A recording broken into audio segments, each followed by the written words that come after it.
"You missed a spot," she said, pointing at the collar of my shirt as she adjusted her necklace in the boardroom glass.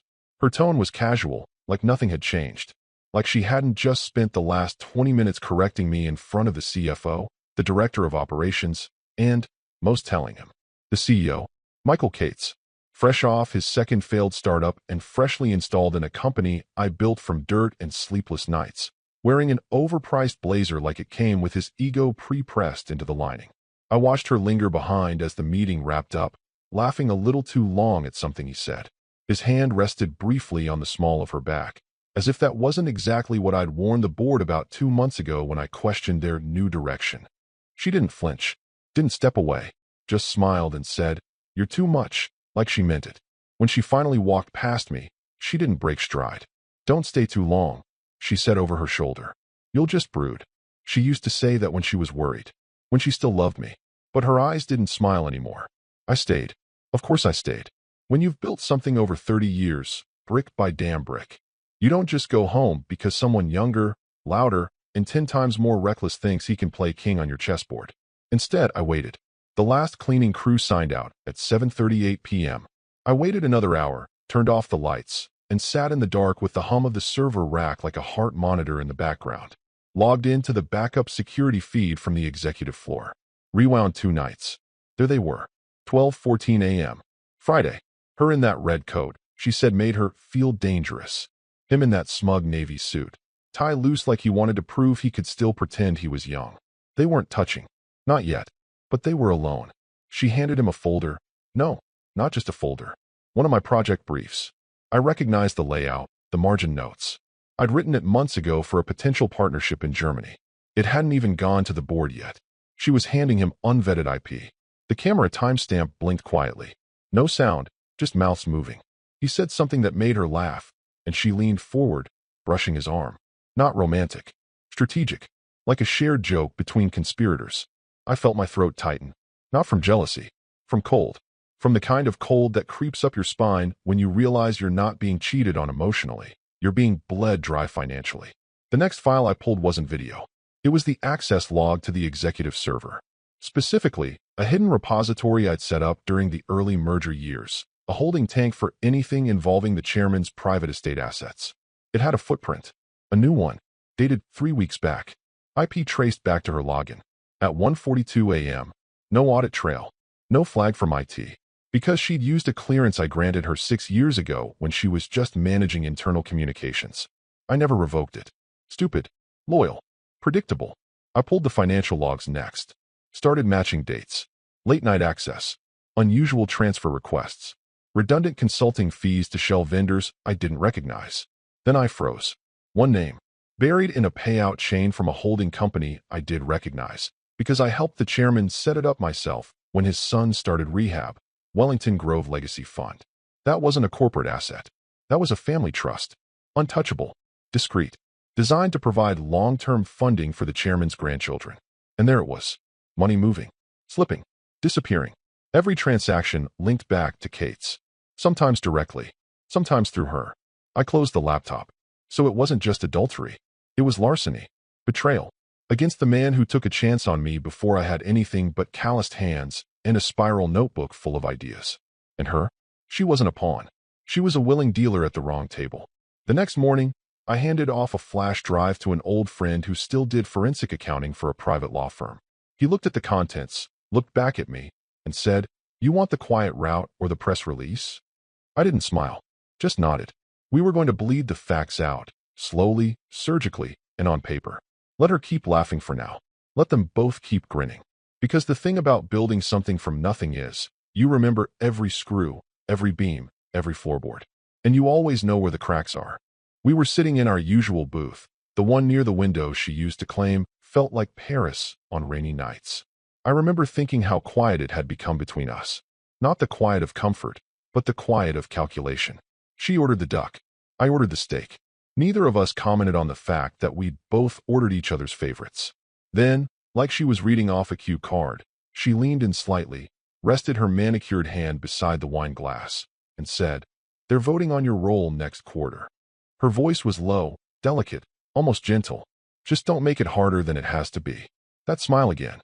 The same one she gave Kate's during board meetings, during hallway run-ins, during those working dinners she'd started scheduling every other Thursday. It wasn't affection. It was rehearsal, a performance for anyone gullible enough to think it was sincere. I looked at her the way you look at a car speeding toward a cliff. Calm, detached, almost curious how long before it realizes the road ends. I cut into the steak and chewed slowly. She took that as defeat. Of course she did. They always do. I mean, she continued, swirling her wine, you've had a good run. The company's shifting, expanding. You've been hesitant to embrace change. Michael's been good for that. Michael, not Mr. Cates. Just Michael now. Like she was already aligning her orbit around a new sun. I nodded once, eyes on my plate. Sure. Change is important, I said, letting my tone stay soft. Adapt or die, right? She smiled wider. Exactly. It's not personal. Of course not. Betrayal never is to the one doing it. What she didn't know, what she couldn't know, was that I'd already been 3 moves ahead. The moment I found those transfer logs from the Grove Legacy Fund, I didn't scream, didn't confront. I documented. Because outrage is loud.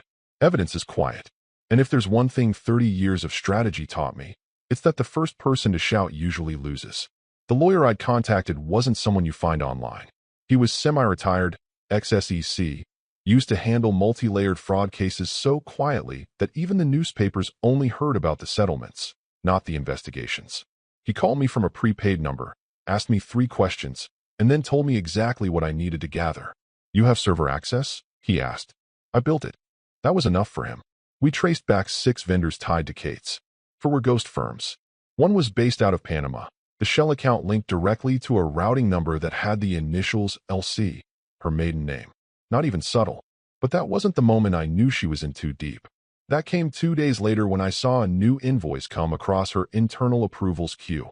Market Strategy Consulting Fee, Redwood Collective, $47,300. Redwood Collective didn't exist. At least, not until last month, when it was registered to an address that used to be a shuttered tire shop in New Mexico. I walked by her office that morning. She was on the phone, laughing about something. Probably setting up another dinner with Michael. Her eyes met mine briefly. She gave me that little nod, the same one you give a dog that's finally learned to stay off the couch. I nodded back. Because that same afternoon, I updated a backup server I'd hidden years ago, originally built for disaster recovery, never decommissioned. It was off-grid, off-network, manually synced by USB. She didn't know it existed. Neither did IT. The beauty of old infrastructure. The newer execs dismiss it as obsolete. They don't realize it's a vault. And in that vault, I placed everything. The forged consultant contracts. The misappropriated trust disbursements. Her internal emails to Kate's, including one where she bragged. He still thinks he's irreplaceable. Let him go quietly. No, let me burn quietly. Because if you've been through enough winters, you know, frostbite doesn't scream. It numbs. It silences. And then it spreads. I wasn't planning to shout. I wasn't even planning to stay. I was planning to end them. Not for revenge. Not even for justice. But for clarity.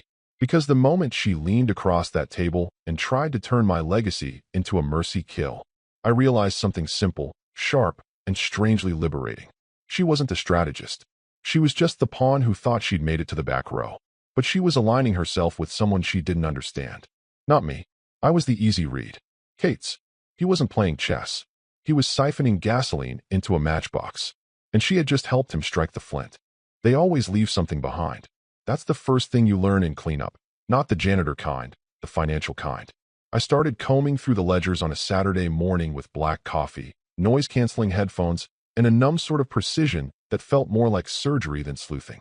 By Sunday night, I had already flagged 12 entries. Monday, I found my first ghost account. It was buried in the consulting fees, neatly coded, quarterly, routed through a vendor called Pinecraft Advisory. I knew every major vendor on our books. Pinecraft wasn't one of them. A deep dive into vendor files showed no physical address, no client history, and no deliverables. But invoices had been processed regularly for 18 months. $76,000. Paid. Approved. Signed by her. At first, I thought it was just lazy grifting. A kickback scheme maybe, something Kate set up for his weekend hobby fund. Then I found another. And another. All polished enough to pass quarterly review, none large enough to trip automatic audits. Redwood Collective. Enclave Strategies. Eastlight Holdings. All shells. all with matching EIN structures, registered 2 weeks apart in the same Wyoming jurisdiction, where disclosure laws are notoriously useless unless you're subpoenaing someone for war crimes. And she had touched them all, authorized them, vouched for their deliverables. I didn't sleep that night. Not because I was angry. I'd moved past anger weeks ago. I was working with a different kind of heat now, one that burns colder. But the kicker, the moment my stomach actually dropped, came on the following Thursday when I spotted a series of internal transfers out of account 4243B, labeled Legacy Reinvestments. That phrase meant nothing to most people, but I knew what it was. 15 years ago, during one of the company's roughest winters, the chairman had set up a private trust fund, off books but properly registered, designed solely for education stipends and medical contingencies for his grandchildren. The idea was that if the company ever folded, his family wouldn't. I helped him set it up myself. Quiet, tidy, untouchable. That account had always been sealed. No auto distributions, no recurring withdrawals. But here, right in front of me, were 12 transfers. Small at first, $6, $300, $8,900, then jumping to 5-figure amounts every few weeks. They were funneled directly to Enclave Holdings, which I now knew was a shell owned by Cates. The CEO hadn't just dipped into operational funds. He had siphoned money from the chairman's family trust. And my wife? She authorized the ledger summaries, reconciled the books, even submitted internal memos recommending trust fund diversification for long-term yield optimization. Sounded sophisticated. Sounded safe. It was theft. Plain and brutal. I saved the transaction logs, exported everything into segmented PDFs, and printed 3 hard copies on heavy cotton paper. Not for drama, just durability. One went into my personal safe. One was handed off to my lawyer. The last would go directly to the chairman, but not yet. Timing mattered. One wrong step, and they'd lawyer up, spin the narrative, claim it was a clerical error. I needed it to land like a guillotine. And then, because God has a sense of humor, I found the nail. A single invoice dated 2 months ago. $10,000 billed for consulting and leadership transition prep. Authorized by her. Paid to Redwood. Attached was a project ID, 104T. I checked the internal directory. 104T was the internal designation for my transition file, the one HR creates when an executive is under review for role redundancy. They weren't just scheming behind my back. They were billing the company for helping fire me. That's when I closed the laptop. Not in anger, not in defeat, but because I had enough.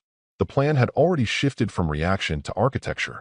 I wasn't just documenting anymore. I was constructing. The thing about ledgers is they don't lie. They sit there, patient, waiting.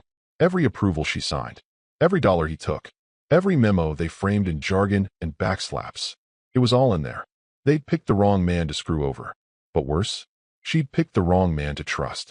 Because while Michael Cates might have fooled her with stock options and private dinners, I knew exactly what kind of predator he was. Not the flashy kind. Not the Wall Street sociopath with cocaine in his Tesla and offshore accounts in Cyprus. No, Cates was methodical. Slow. He didn't just steal from the company. He farmed it. He planted the fraud, watered it with false compliance, and waited until it bore fruit. And she'd signed every harvest slip. Not because she was evil, because she thought she was smart. Smart enough to play with wolves and still walk out with clean shoes. The real joke? She didn't even realize the barn was already on fire. The attorney's office was in the back of a crumbling red brick building that looked like it hadn't seen a renovation since Nixon was in office. No signage, no glass door, just a buzzer, a laminated card that said Suite 3B, appointments only, and the faint smell of dust and printer toner bleeding through the hallway carpet. Perfect. James Fielding wasn't flashy. No degrees on the wall, no receptionist with a headset chirping, "Please hold." Just a quiet man in his 60s with gray eyebrows like paintbrush bristles and eyes that didn't blink enough. He greeted me with a nod, not a handshake, then gestured toward a chair that creaked like it was protesting its existence. "I don't take walk-ins," he said flat.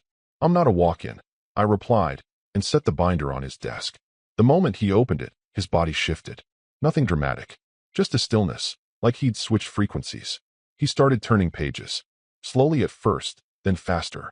Ledger entries, internal memos, flagged transactions, printouts of metadata from archived company emails.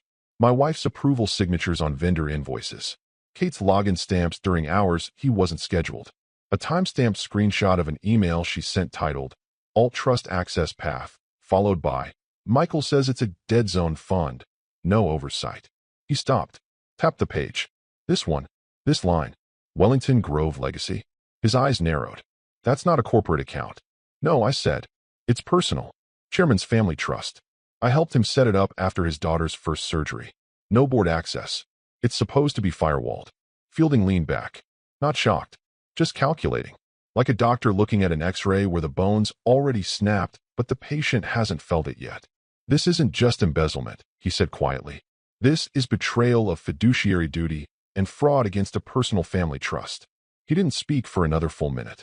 Then he stood, walked to a file cabinet that looked like it predated email, and pulled out a small, battered legal pad with a fountain pen clipped inside the coil.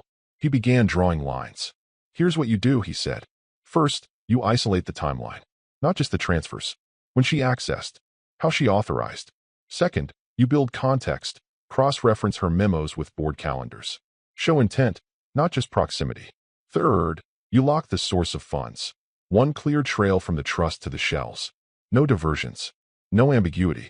Don't let them blame accounting oversight. I nodded. Already done most of that. He kept writing. Then you print it. Not PDF. Not cloud. Print. 2 copies. One for me. One for the chairman. And you? I don't flinch, he said. That was it. No grandstanding. No pep talk. Just a man who'd lived in the shadows of courtrooms too long to waste energy pretending. He pointed at my binder. This is clean, but I want it sterile.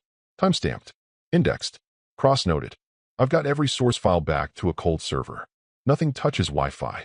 Now he nodded. Good. You're not stupid. That's rare. He didn't ask how I got it, or why I was doing this alone. He didn't mention my wife's name. He didn't need to. Men like Fielding don't care about heartbreak. They care about proof. And the kind of betrayal you don't fix with flowers and apologies. We worked for hours.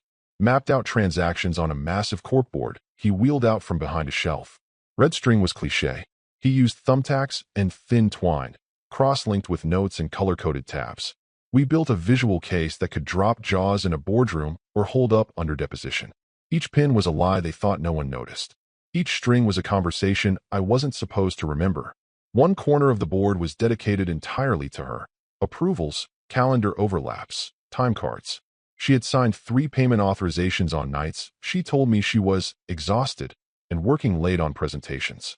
Another corner mapped Kate's fingerprints, IP logins, late-night access to secured folders, expense reports that included luxury dinners billed as team development for staff who never existed.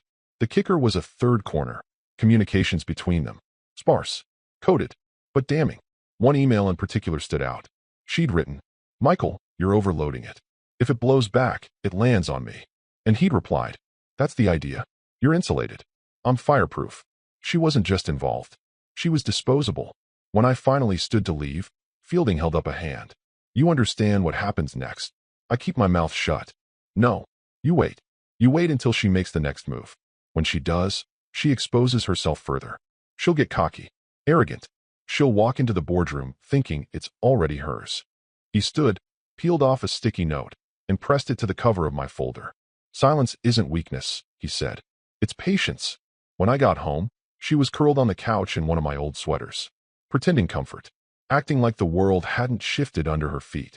You're late, she said, without looking up from her tablet. I know, I said and walked past her. No anger, no accusation, just silence. The kind that carries weight, the kind that listens, the kind that waits. Thursday. Of course it was a Thursday. That's the day they always choose for clean exits. Quiet enough before the weekend for damage control, but close enough to Friday that most of the firm's leadership would be golfing by noon the next day. I walked into the boardroom at 8:56 a.m. The meeting was set for 9 sharp. She was already there, sitting 2 seats from the chairman, legs crossed, tablet open, stylus in hand. Her smile was crisp, professional, but with that trace of smugness only I would recognize. Her eyes flicked toward mine for a second too long, the way a cat watches a bird from behind glass. Kate sat at the head, of course. Not technically the chairman, not even a voting member of the board, but he had that lazy sort of dominance now, the confidence of someone who thought the game was already over. He didn't say good morning. Didn't need to. His smirk did it for him. I sat down slowly, slid my own folder onto the table. No laptop. No slides. Just that one folder with a simple red paperclip. The meeting began the way they always do. Financial summaries, marketing updates, some hollow comments about quarterly vision and growth recalibration. All noise. I watched the chairman's fingers the entire time. He was drumming them on the table absently at first. But then they stopped, curled into a fist. She waited until exactly 9:47. That's when she cleared her throat lightly, stood with a perfectly timed sigh of purpose, and looked around the room like a professor about to correct a slow class. "I'd like to bring forth a personnel motion," she began, her tone like she was offering someone a tissue after a sneeze. "After careful review of our trajectory, I believe it's time we reconsider who's shaping our strategic planning division." A few board members shifted. One looked down at his notepad. No one interrupted. She continued, "We're entering a new phase of scale, global initiatives, strategic growth in emerging sectors. And quite frankly, some of our legacy leadership has struggled to keep pace." She paused, for effect. Let the insult hang like a wet towel. "My proposal is to formally reassign Thomas from strategic planning oversight. He can retain an emeritus advisory title, of course, but for the good of the firm, the actual roadmap should reflect modern thinking, not legacy comfort zones." I didn't blink. She turned to Cates and nodded. He responded with a simple, "Seconded." The audacity. Her voice softened then, for show. "This isn't personal. I have immense respect for the foundation he laid. But we all have to evolve. Otherwise, we risk becoming irrelevant." That was her word. Irrelevant. Like she was discussing an outdated piece of software, not the man who built the servers it ran on. I looked to the chairman. He hadn't moved. But his right hand, it was clenched under the table. Pale. Tense. The kind of grip that stops blood from reaching the fingertips. Her eyes scanned the room. She expected polite applause. Maybe a few relieved nods. Cates even leaned back, like he was expecting a round of congratulations for making the hard calls. But the silence didn't land the way she thought it would. It thickened. Because silence, in that room, wasn't agreement. It was containment. I waited 5 more seconds. Watched as she started to slide her chair back, already convinced the motion would be passed by default. That's when I reached for my folder. Didn't open it. Just tapped it once. Everyone looked over. Even her. "What's that?" she asked, brow furrowed like she'd just spotted a mustard stain on someone's tie. I shrugged. "Oh, just some paperwork. Legal documentation. Financial transparency stuff." Cates laughed. "Is this about the board vote?" "Tom, I don't think that's necessary." I cut him off without looking up. "It's not about the board vote." Then, to the chairman, "I'll ask that we hold the vote until you've had a chance to review this." I pushed the folder across the table. The red paperclip snapped slightly as it caught on the wood grain. He opened it. First page. No reaction. Second page. His lips parted. Third page. His eyes locked onto mine. And that hand, still clenched under the table, began to tremble. "Where did you get this?" he asked quietly. "The company's servers," I said. "Backed up. Twice. No flair. No drama. Just a statement of fact." She laughed, trying to cover the rising thread in her voice. "Oh, come on, is this a joke? You're bringing, what, printouts to a board meeting?" But the chairman wasn't laughing. He stood slowly. The room followed. Cates reached for the folder like maybe he could grab it, flip the narrative, walk it back. But the chairman's voice sliced through the noise like steel through ice. "No." One word. Flat. The vote was forgotten. The motion dead before it even left the ground. She opened her mouth again, probably to pivot, talk about perceptions or emotional reactions to change. But it was too late. Because I hadn't come for the vote. I'd come for the collapse. And I knew exactly which beam to pull. She came in through the mudroom humming a jazz tune she didn't even like, one she used to roll her eyes at when I played it on Sunday mornings. That was the first clue something had shifted. The second was the clinking sound of her heels still on, like she was too proud of her performance today to even kick them off. She walked straight to the wine cabinet, selected a $90 bottle we were supposed to save for our anniversary, not that she'd remembered, and poured herself half a glass like it was Tuesday, and she'd just won a war. "I told you," she said, not even glancing at me as she leaned on the kitchen island. "It's already happening." I said nothing. She sipped the wine, then leaned against the counter with that same expression she wore in meetings, half satisfied, half rehearsed. "Michael says there's enough support for a realignment before next quarter. Not just advisory status. Full portfolio restructure. I might take over his public affairs lane too." His. She said it like ownership. Like they shared keys now. I could almost see the imaginary office nameplate forming in her head. "You should have seen their faces," she added. "I was graceful, you know. Gave them a way out. Offered to keep you in as a senior voice. Something to make the optics softer. She was smiling when she said that. I was standing by the entry table, coat still on, bag in hand. I placed the white envelope on the table between us. No words. Just set it down and stepped back like it was made of glass. She blinked at it. What's this? I didn't answer. She opened it slowly, still amused, still buzzing on her own adrenaline. The paper inside was thick, real bond paper, not the kind you print memos on. She read the first few lines out loud with a scoff. List of flagged transactions, attached findings, submitted audit memos. What is this? Some kind of scare tactic? Then she reached the red line. Fiduciary breach linked to executive misconduct. The words hung in the air like smoke from a gun. Her hand stopped. The wine glass wobbled slightly in her other hand, but didn't spill. Not yet. Her eyes scanned the page again, faster now. The mocking grin drained off her face, replaced by something more primal. Panic, trying to hide behind confusion. What is this? I still didn't answer. She flipped to the second page. That's where the memos began, each one a forensic summary. Transaction IDs, dollar amounts, executive logins. Her name in header after header. Her digital signature beneath vendor authorizations, redacted only slightly to show the severity without giving away every last card. She didn't get to the third page before she looked up. Is this some kind of sick threat? Her voice was tight now. She tried to laugh, but it cracked halfway out. This isn't admissible, you know. You can't just, this doesn't mean anything. Michael said none of this could be traced. That last part wasn't meant for me. It slipped out. She realized it the second it passed her lips.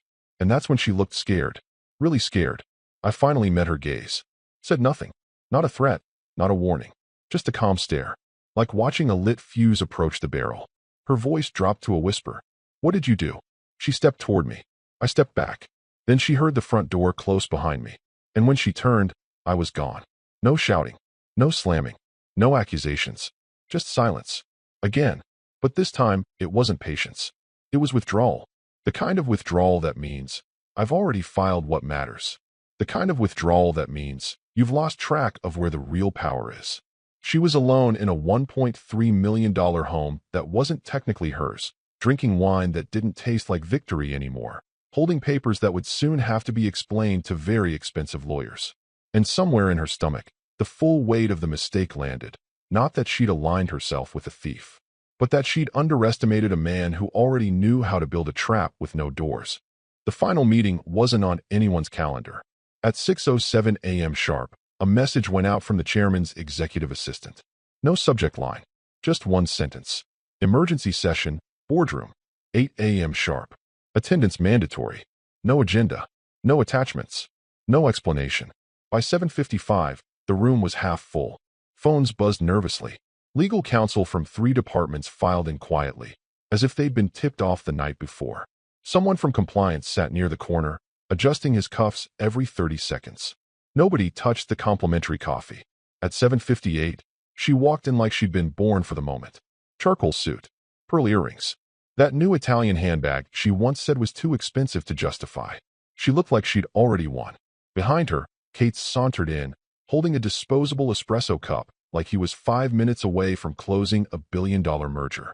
No tie. Top button undone. Relaxed, rehearsed, and perfectly indifferent.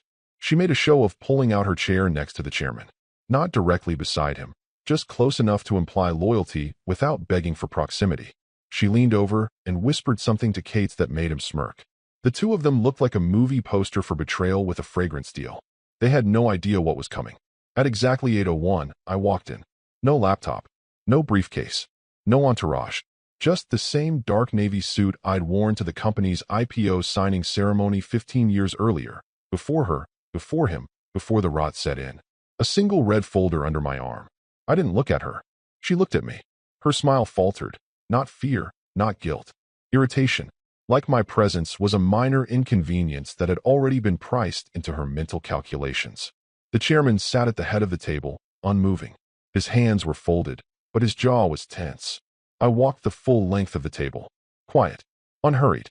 When I reached the head, I stopped in front of him and placed the folder down gently. He didn't reach for it right away. Thomas, he said. You called this. No, I replied. Your assistant did. I just provided the reason. He opened the folder. Page 1. Transaction Summary. Wellington Grove Legacy Trust. Page 2. Audit Trail, Vendor Accounts, Enclave Holdings, Redwood Collective, Eastlight Strategies. Page 3. Email Header Log, Internal Approval Memos, printed and annotated. Page 4. Side-by-side signature comparisons, showing how her initials appeared on files during dates she claimed to be out of office. By the time he reached page 5, his fingers were gripping the edge of the paper so tightly, the tips had gone white. He paused, looked up at me. Where did you get this? From the company's servers, I said calmly. Backed up. Twice. Kate chuckled softly, trying to cut the tension. Okay, this is a stunt. You really want to air internal squabbles like this? Let's not make it a soap opera, Tom. I didn't look at him. The chairman did. You used my grandchildren's trust fund? His voice cracked, not with rage, but with something colder. Betrayal. And behind it, something worse, clarity. Kate straightened. That's a misunderstanding. There were crossed wires in the... Don't, I said. He ignored me. We had authorization. Full discretionary movement inside the R&D expansion pool. We thought. The Wellington Grove Legacy Trust is not part of the R&D pool, the chairman said flatly. It's in a private holding, tagged for family disbursement only. I set it up myself. Kate blinked. She reached for the folder. Let me see that. The chairman pulled it back. No. Sit down. Her jaw tensed. I am on the board. Temporarily, he snapped. Pending final approval, which now looks unlikely. Silence. You could hear the buzz of the fluorescent lights overhead. Even the HVAC felt too loud. One of the legal counsels uncapped his pen, paused, and capped it again without writing. The chairman pushed the folder to his right. Terry, get legal. Bring in Jeanette from compliance. And bring me an HR rep. Now, Terry asked. The chairman didn't answer. He just kept looking at her like she was a painting that had been misattributed for years. Pretty, impressive, but now clearly a forgery. She looked around the room. For support. For sympathy. She found neither. Kate stood, clearly agitated now. This is premature. None of this has been reviewed. Hell, it hasn't even been. It's been notarized. I cut in. He turned toward me. What the hell are you trying to do? Clean house, I said. I finally turned to look at her. She was frozen. For the first time since this all began, she didn't have a line prepared. The chairman pushed back his chair, stood slowly, and said just loud enough for the room to hear. I need both of them gone. Nobody moved. Then he looked to security, two men in navy blazers who had appeared near the entrance like shadows with earpieces. Now, they approached. Kate cursed under his breath. She stood, chair scraping loudly behind her, a flush creeping up her neck. I want counsel, she said. You'll get it, the chairman said. You'll need it. She looked at me one last time. Not hate, not even anger. Confusion. Like the magician's assistant realizing, too late, that she wasn't part of the trick. She was the box about to get sawed in half. Cates tried to talk his way out of it, of course. He always thought he could outpace consequences with charm and quick jargon. This is a misunderstanding, he began, holding his hands up like a hostage negotiator. There were multiple approval layers on those transactions. We're talking about structural overlaps, not malice. Let's slow this down. Let's... Shut up, the chairman snapped. It wasn't a shout at first. It was gravel-voiced and tired, the way someone might speak after being punched in the chest. But Kate kept going. You're reacting emotionally to incomplete data. I can explain. That's when the chairman stood, slammed his hand on the table, and shouted loud enough to shake the windows. You stole from my grandchildren's future. Silence dropped like an anvil. Security had arrived. Two men, firm but calm, standing behind Kate's like bookends waiting to close the chapter. The legal team, now fully seated at the far end of the table, started quietly organizing files and motioning to assistants in the hallway. I saw one of them open a laptop and begin printing emergency termination packets. They weren't waiting for rebuttals. She rose slowly, her eyes flicking from face to face, desperate to find even a flicker of sympathy. I didn't know. I thought. Michael told me it was legacy fund movement. Internal diversification. I never touched the trust directly. My signatures were routine. The chairman turned to her, and for the first time, I saw something in him that bordered on grief. He pointed at the folder in front of him, the red one. The one I'd built piece by piece like a quiet eulogy. Your initials are on 18 of those authorizations. 18. Her mouth opened. Nothing came out. She tried again. This is being twisted. This isn't how it went. Stop. His voice cracked. Not from weakness, but from a weariness that comes only from betrayal wrapped in familiarity. You, he said, voice lower now, shaking with disbelief. Brought him into my house. You sat beside me. You toasted at my granddaughter's birthday. And all the while, you helped him siphon money from the only thing I swore would be untouchable. He stepped back. You're not family. You're a saboteur. She looked at me then. That desperate, pleading glance women give in courtroom dramas right before the verdict is read. The one that asks, aren't you going to say something? Aren't you going to save me? I didn't move. She turned back to the chairman. You don't have to do this. We can make it right. Just let me talk to finance. Let me clarify what happened. There were spreadsheets, versions. Things moved around. I've already spoken to the controller, he said, cold now. She's not taking the fall for you. She's already signed her affidavit. I watched her deflate. It didn't happen all at once. It was more like a building losing power. First the lights behind the eyes, then the posture, then the voice. Her hands slowly lowered to her sides. Her jaw stopped flexing. And then finally, her eyes dropped to the floor. Kate's tried one more time. I don't think you understand what kind of legal precedent you're setting here, he began. If you remove both of us without due process. The chairman didn't even look at him this time. He just turned to the HR director, who was now walking toward the table with 2 beige folders. You've already been removed, he said. But you didn't vote. This is not a vote. This is enforcement. The HR director placed 1 folder in front of each of them. You are both terminated effective immediately, she said, voice crisp but not unkind. This includes revocation of all access to internal systems, assets, and communications platforms. Your corporate cards have been frozen. Please surrender any company property you currently have in your possession. You'll be escorted from the premises. Kate stared at the folder like it was radioactive. She didn't touch hers at all. When they stood, the board stayed seated. No applause. No final words. Just the quiet rustle of consequence wrapping itself around them like a noose. As they moved toward the door, she paused, just for a second, and looked back. Her face was a mess of disbelief, anger, confusion, and that final, bitter ingredient, regret. But the damage had already calcified. What she never understood, what he never understood, was that this company wasn't just a business. It was legacy. It was a machine built on quiet loyalty and buried principles that don't show up in financial reports. And when you steal from a legacy, it doesn't just collapse. It remembers. The erasure didn't come with sirens or headlines. It came with keystrokes. By 11:52 a.m., her employee badge pinged red at the executive elevator. She tried again, pressing it harder against the sensor like the force would change the outcome. Another red flash. Access denied. She turned to the receptionist, who blinked awkwardly. IT said to escort you down manually. I'm an executive, she hissed, trying to keep her voice low. This is a glitch. Tell them to reset my profile. The receptionist looked helpless. They already wiped your profile. I can't even see your department listed. She didn't respond. A small group of interns walked by. One of them looked at her, eyes wide. The kind of wide that says, I heard something I wasn't supposed to, and now I've seen the ghost. At 12:06 p.m., our leadership section of the company website quietly updated. Her name was gone. The photo, the one she insisted be shot in front of the city skyline to make her look global, vanished without ceremony. The cached version still lived in Google's archive, for now, but by evening, even that would fade. At 12:19, she tried logging into her email. Account does not exist. She double-checked the spelling. Tried it again. Same result. She called IT. Voicemail. She called Michael Cates. Disconnected. Not voicemail. Not out of range. Disconnected. She called again, just to hear the finality of it. Again, the same staccato beep and abrupt silence. As if the number had been swallowed by the earth. She stared at her phone, thumb hovering, then tapped his name one more time, slower, like she was dialing a ghost. Nothing.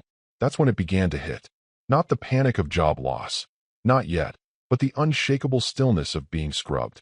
Of becoming someone no longer attached to anything. No email. No badge. No records. No return calls. No face on the site. She didn't just lose her job. She was being reversed. Every inch of status, stripped faster than it took to build. By 12:41, she was in her car, driving in silence. No music. No Bluetooth. Her hands shook slightly on the wheel, not from rage, but from something harder to admit. Disbelief. Because none of this made sense. Just 48 hours ago, she had power, influence, leverage. She was sitting at the chairman's right hand, whispering strategy into the ear of a man who'd made billion-dollar decisions. She was ascending. She was untouchable. And now, the The system didn't even recognize her name. She pulled into the driveway at 1:16 p.m. The house looked the same. Neat, manicured, upper-middle-class perfection. The kind of place where nothing ever happens because everything already has. She exhaled hard, gripping the wheel for a beat longer before finally stepping out. Walked to the door, slipped her key into the lock, turned. Nothing. Turned again, harder. Still nothing. She stared at the brass handle like it was playing some kind of trick. Then, slowly, she tried the second key. Same result. She knocked. Waited. Knocked again. No answer. No dog barking. No footsteps. Just the faint sound of a neighbor's leaf blower in the distance. She fumbled for her phone, scrolled through contacts, hesitated. Then she saw it. A small envelope, taped flat to the door. No name on the outside. Just typed text in 12-point font, laser printed. She peeled it off, hands trembling, and opened it. Inside was a single sentence. You underestimated silence. That's all. No signature. No initials. No threats. Just that. She stood there for several seconds. Maybe more. The envelope still in her hand, the door refusing her touch, the weight of everything beginning to calcify. Then she sat down on the porch step, not dramatically, not in tears. Just sat. Because for the first time in her carefully calibrated life, she had no script. No backup plan. No phone call to make. No identity to hide behind. He hadn't just left her. He had erased her. And worst of all, she still didn't know how. The quarterly meeting had started exactly on time. As always, the boardroom was full, shareholders, senior execs, regional leads. A few new faces in expensive suits looked around like they'd just stepped into a sacred hall and didn't quite know where to sit. The chairman stood at the head, calm, unreadable. His copy of the agenda was untouched. No phone, just the red folder. The same one. At 9:13 a.m., the door swung open. She stormed in. Not walked, stormed. Hair tied tighter than usual. Lipstick darker. 2 steps behind her, a man in a tailored suit who screamed litigation partner from a mile away. Tan briefcase, arrogant posture, and the look of a man who believed no one in this room could possibly outmaneuver him. People turned. Conversations stopped mid-sentence. Even the guy from facilities, who usually showed up for free pastries, froze with a cup of coffee halfway to his mouth. She marched straight to the end of the table, eyes locked on the chairman. This meeting is in violation of company bylaws, her attorney announced, voice smooth like a commercial for luxury sedans. My client has not been formally removed per section 4.2.3 of the governance charter. We are demanding immediate reinstatement or a postponement until the arbitration review is completed. The chairman didn't respond, didn't blink, didn't look at her. He just reached into the red folder and pulled out one page. Held it up. This is your signature, he said, calmly. Authorizing transfer of funds from the Grove Trust to an unverified vendor. The same vendor used in the fraud case pending against Mr. Cates. The attorney stepped forward. My client has not been indicted. Neither was Bernie Madoff until he was. The chairman turned slightly now. Looked at her, finally. She opened her mouth, but the words never made it past her throat. You lied, he said. Still no anger. Just gravity. You lied to me. You lied to this board. You sat in my home and told my granddaughter she could intern under you one day. You smiled at my wife and toasted her birthday. All while draining the fund I set up when my son was in a hospital bed. She glanced at the lawyer. He gave her a small nod. Go ahead. She drew a breath. I didn't know the source of the funds. Michael handled the back end. No, the chairman said. He stepped closer to her side of the table, still holding the page. You knew. The emails prove it. The approvals. The late-night edits to memo headers. You knew. And you thought you were smart enough to spin it. Her voice sharpened, cracking slightly. This is retaliation. You're upset I challenged your legacy. That I dared to suggest. He raised his hand, palm out. She stopped. I built this company from a rented room over a liquor store, he said, slowly. With nothing but a checkbook and 3 stubborn engineers. We lived off vending machine pretzels and dreams that barely fit on napkins. You don't challenge legacy by corrupting it. You don't lead by leeching. She looked around now. At the others. The directors. The VP of marketing. The senior counsel. Even the junior strategist from Denver who'd flown in that morning. No one met her eyes. Then the chairman turned slightly, glanced toward the double doors. Security. 2 men entered immediately. The same ones from before. The attorney stepped forward. You're making a legal error. My client has protections under. I said get her out of my building. The chairman said, still without raising his voice. The guards approached. She stepped back. This is illegal. This isn't over. But the room didn't move. Not one person stood up. She looked at me. I was sitting near the far window. I didn't smile. I didn't nod. I just watched, like I had from the beginning, as they escorted her out, heels echoing on the polished floor, her voice rising and breaking as she insisted this was temporary, that they'd all regret it. I thought about something she said years ago, at a holiday party, when she was still new, still climbing. She looked out over the crowd and whispered, "One day, I'll run all of this." And in a way, she did. She ran it straight into a fire. Kate's had already been indicted. The press was closing in. The Grove Trust was being restored under federal oversight, and a full forensic audit had begun. Every email, every transfer, every smirk, it was all now part of a record. Her name was scorched into it. The chairman sat back down, looked across the room. "Now," he said, finally glancing at me, "shall we begin?" I nodded. That was it. Her rise. Her alliance. Her arrogance. Destroyed not by shouting, not by scandalous headlines, not by revenge porn or sobbing confrontations in the ring, but by a folder, a man who didn't flinch, and a silence so sharp it made her bleed before she even realized she was cut.